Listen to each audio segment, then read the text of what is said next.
Donald Trump is claiming that he is owed $230 million by the U.S. government because they tried to prosecute him. Reparations and emotional distress. Exactly. And here is Mike Johnson being asked about that. How comfortable are you with the president apparently seeking $230 million from the Department of Justice? I don't know the details about that. I've just read it. I didn't talk with him about that.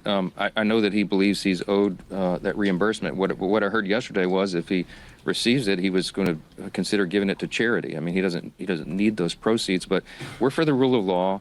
We're for what is just and right.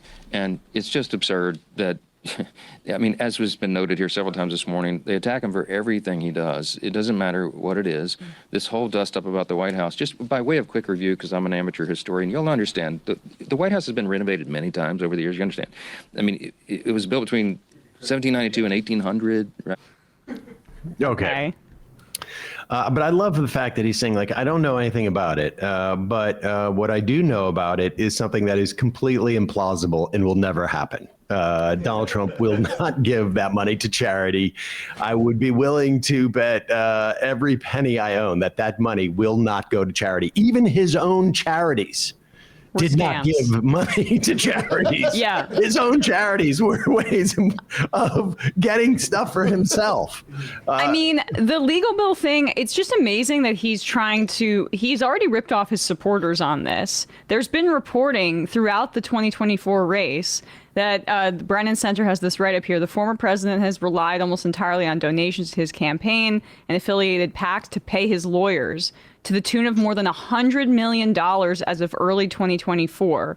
Following his 2020 election loss, Trump received more than $250 million in donations from his supporters to fuel an election defense fund.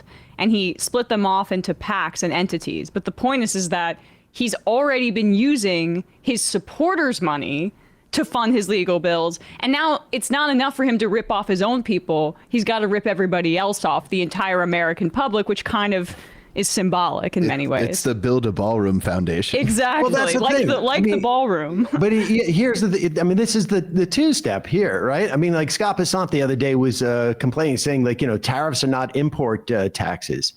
It's not a tax. Going to the DMV, is that a tax when you pay that fee? I mean, it's a fee. It's not based upon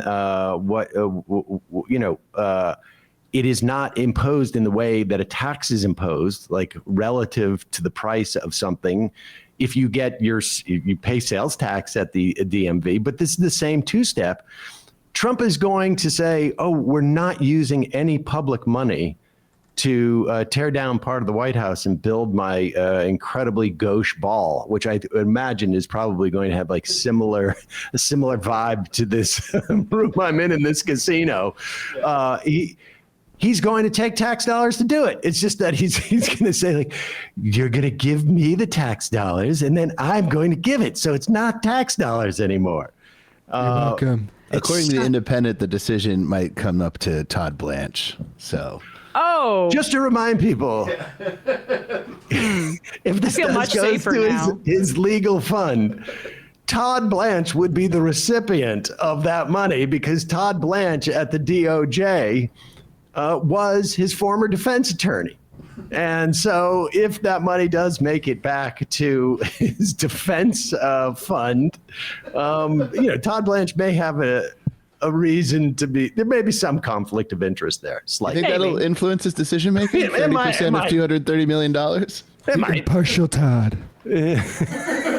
Money is just speech, you guys. We're just having conversations. Why are you so against having conversations? For weeks, all we've heard is how Trump's big, beautiful bill will cut Medicaid. But almost no one's reporting on a buried provision that would make Trump untouchable. Go to ground.news/majority to see how this bill would block judges from enforcing court orders unless you, the citizen, post a bond first. Highly credible sources warn most people can't actually afford to do this, and that's pretty obvious. So if this bill passes and Trump violates the law, it wouldn't even matter, and nobody even knows, which means the GOP's flood the zone strategy is working. And it's why I think Ground News is the best tool to expose these blind spots before it's too late. My partners built the only app and website pulling in news from across the globe, then breaking down each source's bias, credibility, and the news the right tries to bury. And considering most people take the first article they see online as fact, their browser extension is essential.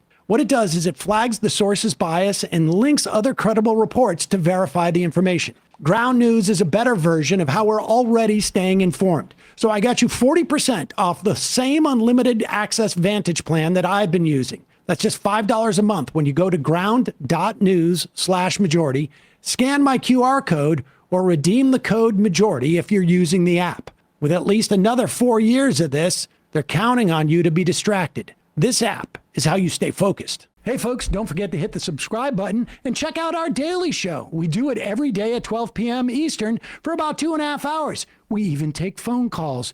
You should check that out.